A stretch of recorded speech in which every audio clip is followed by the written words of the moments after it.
I am Faisal and I would like to present for this subject's presentation number 1 on metabolism and excretion. Okay, let's get on with it.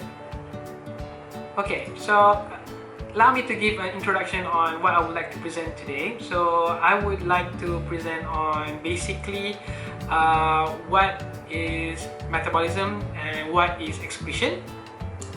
Alright, so number one, what's most important is that our body requires fuel. Our body requires something that we can use to perform metabolism, and the byproducts of that is what we call as excretion. So what we take into our body is nutrients that mainly consist of macronutrients like carbohydrates, proteins and fats. I will explain this in a little bit later. We will require some micronutrients. Okay, so macro means big amount or large, and micro means small. So macronutrients are vitamins like vitamin A, B, C, D, E, and F. Is there vitamin F? No, there's vitamin K. And then minerals are also considered as micronutrients. And last but not least, essential nutrients. These are nutrients that the human cell cannot synthesize, okay, such as amino acids that we will require from our diet. Alright, so number one, what is metabolism? So metabolism is a process which living systems acquire and use free energy to carry out vital processes, okay? As we breathe, as we are doing our work, as we are doing chores, studying, working, our body is undergoing processes, okay? So number one, we have catabolism. So catabolism is degradation. So this is where nutrients and cell constituents are broken down for salvage or the generation of energy, meaning that it is breaking down some of the nutrients that we require for energy or some of our cell constituents. Next is anabolism. So anabolism is the synthesis of biological molecules from simpler precursors, meaning let's say we are consuming a lot of protein and we are working out and we can become like SpongeBob here. We can produce muscles, and that process is called anabolism. And this process needs energy. Alright, so now let's look at the breakdown of the 3 macronutrients. Number one, we have carbohydrates. Carbohydrates is everyone's favorite macronutrient. So it is the macronutrient that we use for energy. So this comes from things like rice, pasta, flour, sugar, and things of the like. Too much of this, all these macronutrients will lead to obesity, so watch out. Deficiencies in carbohydrates will allow for metabolic acidosis. This means that our body will produce acids and weight loss as well. Lipids or fats, okay, this is a very important macronutrient. So they are organic compounds that includes fats, oils, and fat-like substances like phospholipids and cholesterol. Okay, they also supply energy just like carbohydrates. And help to build structures like cell membranes and chemicals inside the body such as hormones. So this means that too little fats will lead to weight loss, skin lesions, can look pretty painful, as well as hormonal imbalances.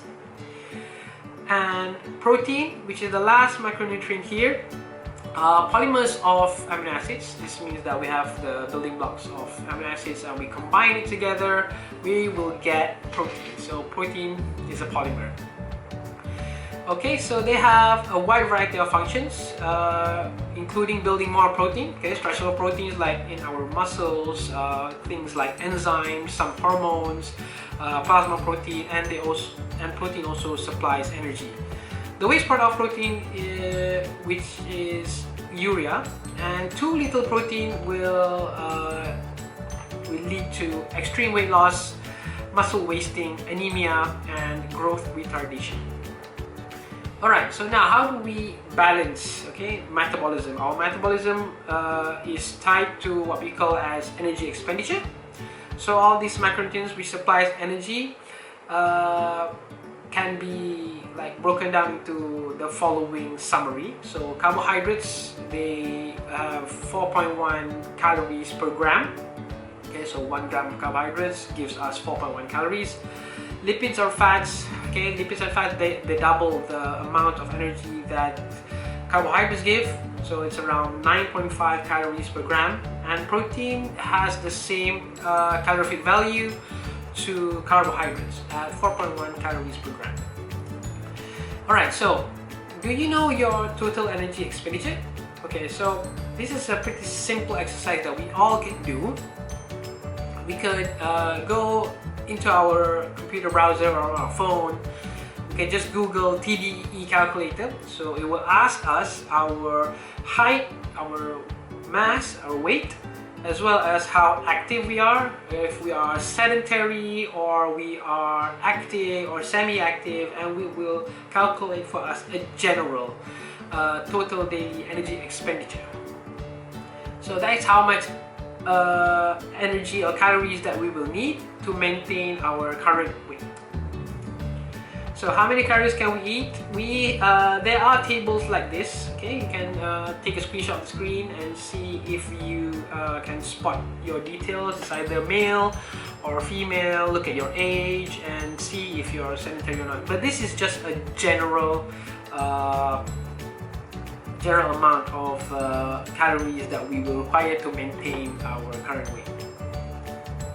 Alright, next. After taking all these macronutrients in, we have to find a way how to get rid of all the waste.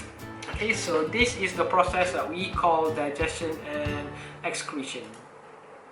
Okay, so digestion has a few phases. Okay, so it starts with ingestion. Okay, eating, ingestion. Okay, we have movement. Okay, so from what we eat, it goes down into our body through the GI tract, gastrointestinal tract. We can digest through two mechanisms, which are mechanical and chemical digestion. So mechanical is in the mouth here, and chemical digestion happens below that. Okay, so it's helped by enzymes, helped by the acid in our stomach,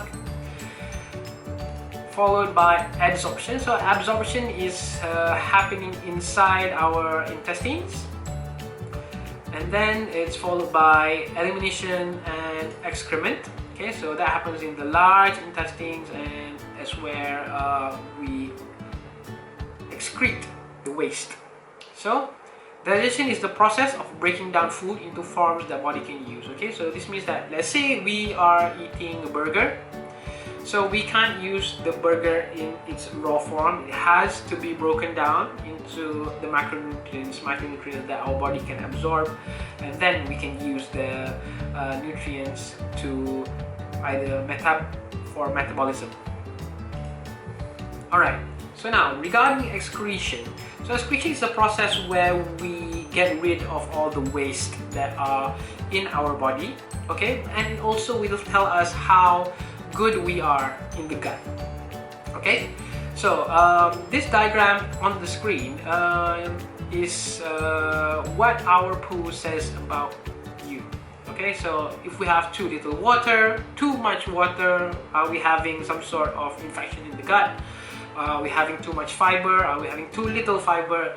Our poo will explain that to us. So make sure to observe our health through our excrement as well. And with that, I would like to end the presentation today, and thank you for your attention. Bye bye.